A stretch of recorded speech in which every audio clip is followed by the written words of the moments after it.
नमस्कार, DD news देख रहे हैं आप और आपके साथ मैं हूं शहला निगार। प्रधानमंत्री नरेंद्र मोदी ने वीडियो कॉन्फ्रेंसिंग के माध्यम से नवनियुक्त कर्मियों को 51,000 से अधिक नियुक्ति पत्र वितरित किए।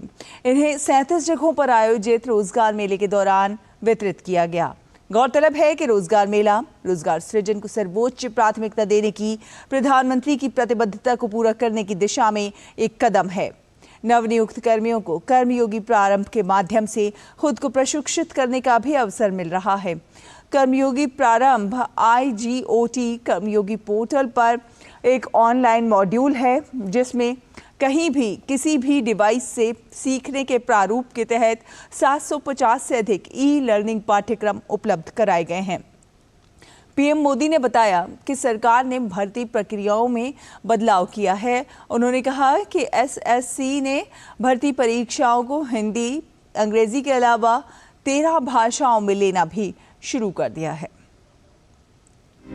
नया भारत, अभूतपूर्व ऊर्जा, अडिग संकल्प और सामूहिकता के सामर्थ्य के साथ विश्व पटल पर नित नई बुलंदियां छू रहा है।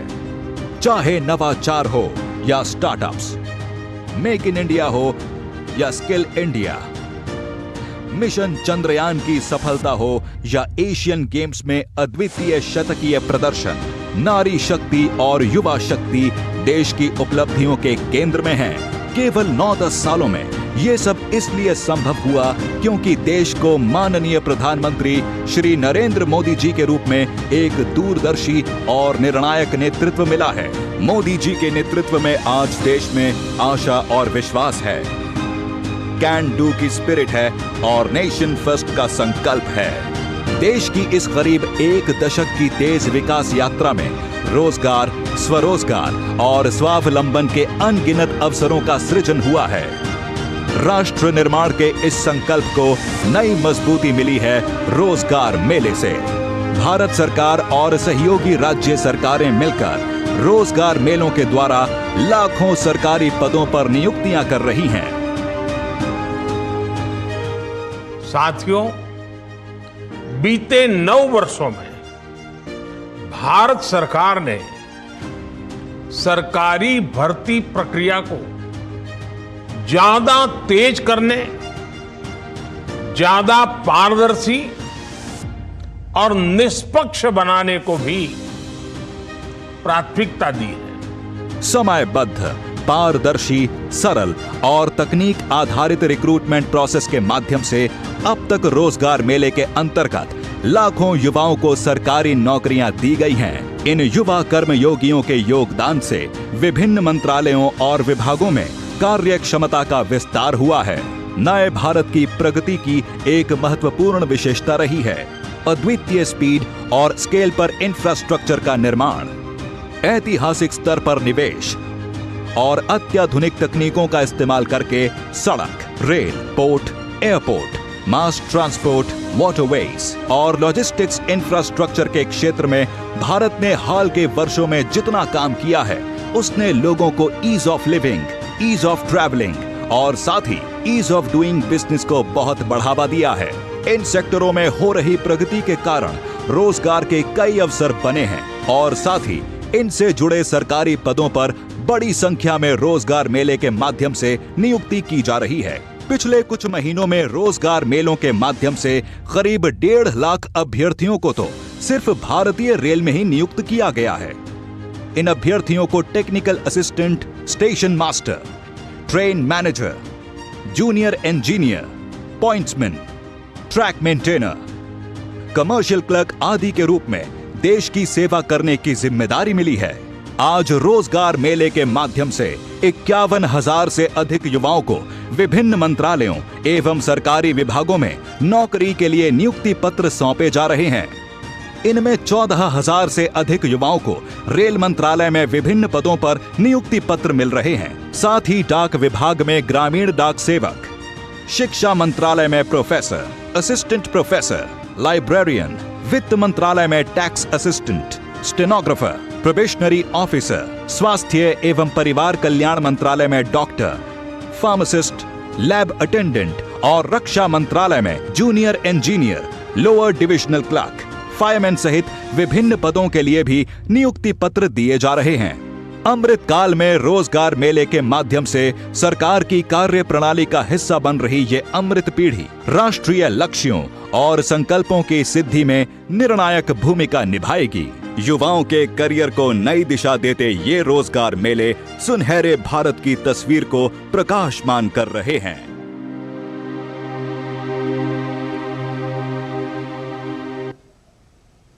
हमने भर्ती प्रक्रिया को ना सिर्फ स्ट्रीमलाइन किया है, बल्कि कुछ परीक्षाओं को